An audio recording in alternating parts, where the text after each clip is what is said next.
Good day students. आज हम पढ़ेंगे विभिन्न अवस्थाओं में भाषा का विकास। शैशवावस्था में भाषा के विकास के बारे में हमने पहले की क्लास में पढ़ा है। आज हम पढ़ेंगे बाल्यावस्था में भाषा का विकास। बाल्यावस्था जन्म के उपरांत मानव विकास की दूसरी अवस्था है, जो शैशवावस्था की समाप्ति के उपरांत प्रारंभ होती है।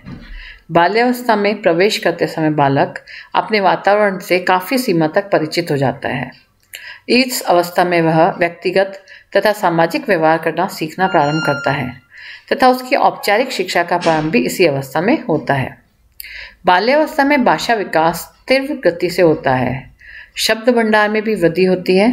बालकों की अपेक्षा बालिकाओं में भाषा का विकास तेजी से होता है। ये पॉइंट बहुत ही ज़्यादा ध्यान देने वाली बात है कि ज़्यादातर सभी विकास में बालकों का विकास बालिकाओं के विकास की अपेक्षा तीव्र होता है, लेकिन भाषा विकास बालकों की अपेक्षा बालिकाओं में तेजी से होता है। इसीलिए वाक्पटुता में बालिकाएं श्रेष्ठ होती है। वाक्य रचना एवं वाक्पटुता में बालिकाएं श्रेष्ठ होती है। इसीलिए लड़कियां ज़्यादा अच्छा बोलती हैं और ज़्यादा बोल सकती हैं और अपने वाक चातुर्य से किसी को भी निरुत्तर करने की क्षमता रखती हैं। तो एक बहुत कम विकास होते हैं जिसमें बालकों की अपेक्षा बालिकाएं श्रेष्ठ होती हैं। उनमें से एक विकास होता है भाषा का विकास। हर अवस्था में शब्दों का जो भंडार होता है वो बालिकाओं के पास अत्यधिक होता है एज कंपेयर टू बॉयज़।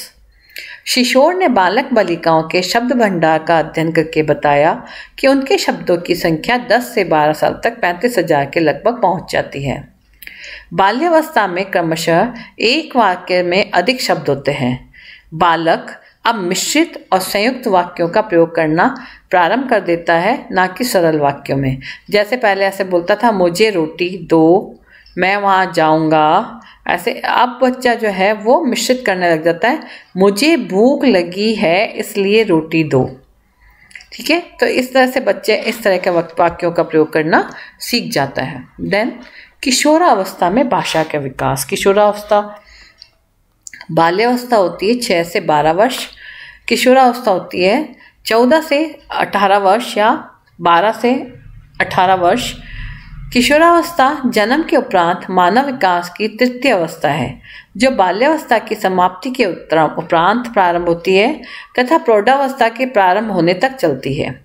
यद्यपि व्यक्तिगत भेदों, जलवायु आदि के कारण किशोरावस्था की अवधि में कुछ अंतर पाया जाता है। जैसे मैंने बताया कि 12 से 18 भी किशोरावस्था या 14 से 18 कहीं कहीं अलग अलग जलवायु और अलग व्यक्तियों की अलग जगह के वजह से ये क्लासिफिकेशन होता है। तो 12 से 18 वर्ष की आयु के बीच की अवधि को किशोरावस्था कहा जाता है। इस अवस्था को बाल्यावस्था तथा प्रौढ़ावस्था के बीच का संधिकाल भी माना जाता है।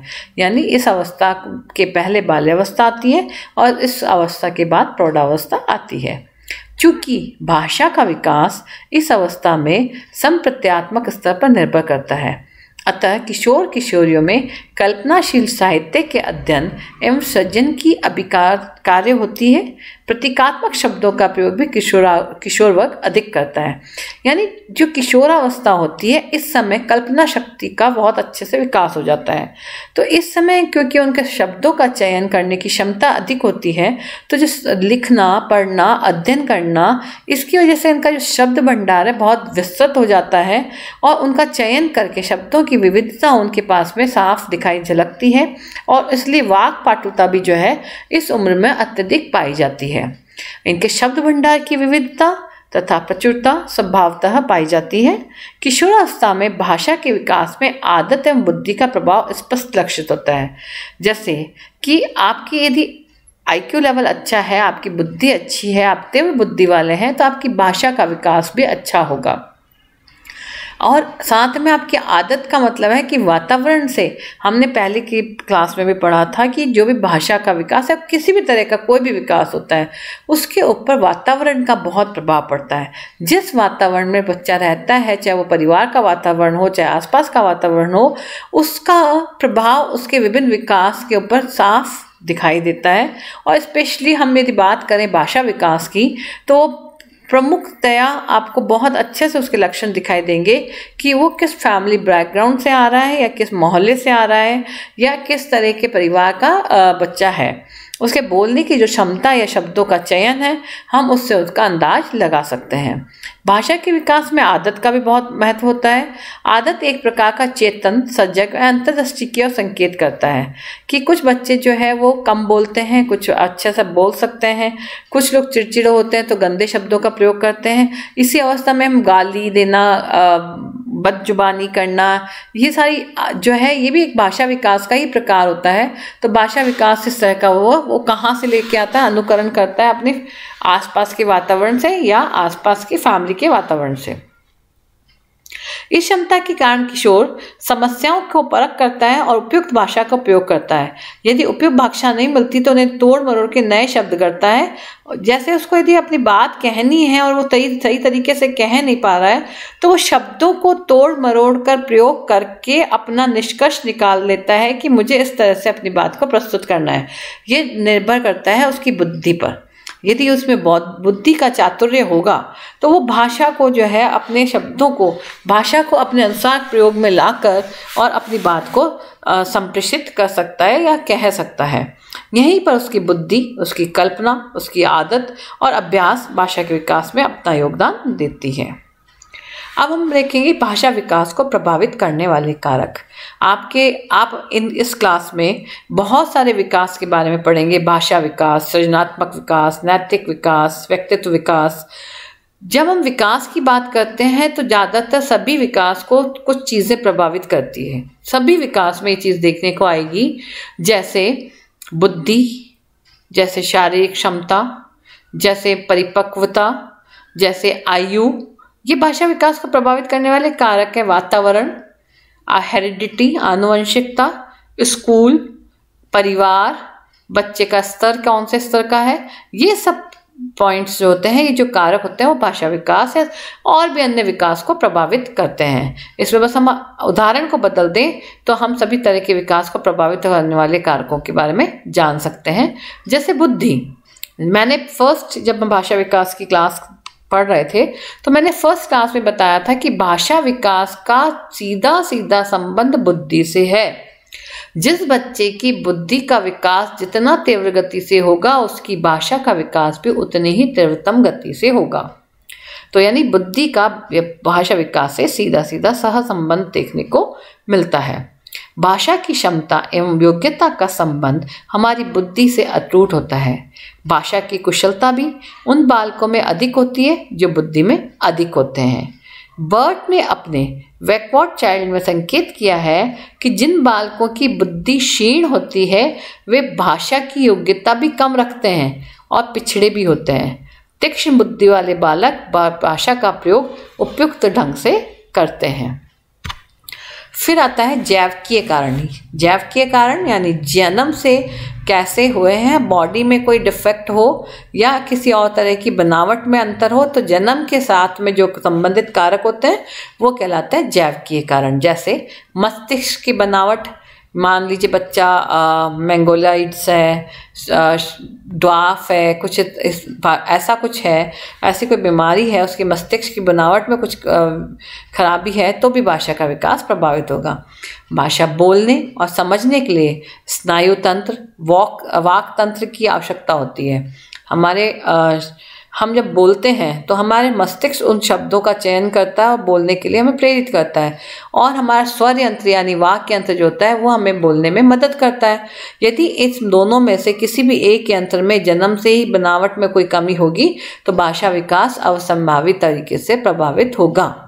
बहुत हद तक इनकी बनावट तथा कार्यशैली तथा स्नायु नियंत्रण भाषा को प्रभावित करती है। फिर आता है वातावरणीय कारण। आप जिस वातावरण में रह रहे हैं उसका प्रभाव। भाषा संबंधी विकास पर व्यक्ति जिस स्थान और परिस्थिति में रहता है, आचरण करता है, विचारों का आदान प्रदान करता है, उसमें भाषा का विकास होता है। जैसे हम ये आराम से समझ सकते हैं, इसको यदि समझना है वातावरणीय प्रकार कि मान लीजिए कोई एक बच्चा है, जैसे हमने मोगली के बारे में सुना होगा जो जंगल में बड़ा हुआ था, तो उस बच्चे में क्या स्नायु तंत्र पूर्णतः विकसित है? जैविकीय कारण नहीं है। उसके वाक तंत्र की भी अच्छा है, स्वर यंत्र उसका बिल्कुल सही है, लेकिन वो बोलना नहीं सीखा। तो इसका कारण क्या है? उसका कारण है वातावरण। उस वातावरण में शब्दों का चयन करने वाला कोई था ही नहीं जिसका वो अनुकरण कर सकता है, इसलिए वो जानवरों की भाषा बोलता है, मोगली। तो ऐसा ही हम बच्चे को परिवार में हम जिस तरीके के शब्दों का प्रयोग करते हैं, बच्चा भी परिवार में उन्हीं शब्दों का अपनी भाषा में प्रयोग करता है। उदाहरण स्वरूप, निम्न श्रेणी के परिवार और समाज के लोगों में भाषा का विकास कम होता है क्योंकि उन्हें दूसरों के संपर्क में आने का अवसर कम मिलता है। मतलब उनमें कम लोगों से बात करते हैं, कम लोगों से इंटरेक्ट करते हैं, तो उनकी भाषा का विकास या शब्द भंडार जो है वो छोटा होता है। इसी प्रकार परिवार में कम व्यक्तियों के होने पर भी भाषा संकुचित हो जाती है। यदि परिवार में खूब सारे मेंबर्स होते हैं तो बच्चे का भाषा विकास तीव्र होता है। आप देखिए कि जो जॉइंट फैमिली होती है, संयुक्त परिवार होती है, उसमें बच्चे का भाषा विकास अच्छा दिखाई देता है कंपेरेटिव एकाकी परिवार में। फिर आता है विद्यालय और शिक्षक। विद्यालय और शिक्षक भाषा विकास में महत्वपूर्ण भूमिका का निर्वहन करते हैं। बहुत इंपॉर्टेंट है। आप किस स्कूल में पढ़ रहे हैं, जैसे हम लोग अपनी हम लोग यदि हिंदी भाषा वाले स्कूल में पढ़े हैं तो हमें भाषा जो है हम किस भाषा में कंफर्टेबल फील करेंगे? हिंदी में। लेकिन यदि कोई इंग्लिश बैकग्राउंड वाले स्कूल में पढ़ता है बच्चा तो उसकी इंग्लिश की लैंग्वेज अच्छी होगी, वो उसका कॉन्फिडेंस लेवल ज़्यादा होगा। साथ ही यदि बहुत अच्छे शिक्षक हैं जो उसको मोटिवेट करते हैं, प्रोत्साहित करते हैं, सिखाते हैं, जिनका वो अनुकरण करके अपने आप में परिवर्तन ला सकता है, तो ऐसे उसका भाषा विकास उसका प्रभावित होगा। तो विद्यालय में जो टीचर है या विद्यालय किस स्टैंडर्ड का है उसका उनकी भाषा पर बहुत फर्क पड़ता है। विषयों एवं क्रियाओं को सीखना सिखाना भाषा के माध्यम होते हैं। इस प्रक्रिया में भाषा संबंधी विकास अच्छे से होता है। फिर है व्यवसाय एवं कार्य। आप किस काम को कर रहे हैं, आपका बिजनेस क्या है, उसके ऊपर भी भाषा विकास का प्रभाव पड़ता है। जैसे वकील, व्यापारी, इनको भाषा विकास अच्छा होना चाहिए।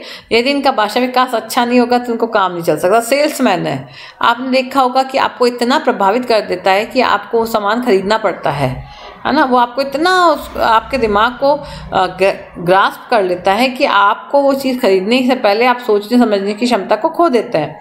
तो यदि भाषा विकास ना हो, एक सेल्समैन, अच्छा सेल्समैन कौन होता है? जिसका भाषा विकास बहुत अच्छा हो, जिसके पास विस्तृत शब्द भंडार हो, जिसकी बुद्धि अच्छी हो, जिसके शब्दों का चयन प्रभावी तरीके से करता हो, तो वो व्यक्ति जो है वो अपने प्रोफेशन में या अपने व्यवसाय में जरूर से सफल हो सकता है। ऐसे बहुत से व्यवसाय हैं जिसमें भाषा का प्रयोग अत्यधिक होता है। उदाहरण स्वरूप अध्यापन, टीचर यदि अच्छा ना बोलता हो, अशुद्ध बोलता हो, समझाने की क्षमता नहीं हो, शब्दों का चयन नहीं हो, तो अच्छा टीचर कैसे बनेगा? क्योंकि टीचर का तो पूर्णतः काम क्या है? बोलकर बात को कहना। फिर वकील अपनी बात को कैसे साबित करेगा? व्यापार और कुछ ऐसे व्यवसाय हैं जिनमें भाषा के बिना कोई कार्य नहीं चल सकता। अतः वातावरण के अंतर्गत इनको भी शामिल किया गया है।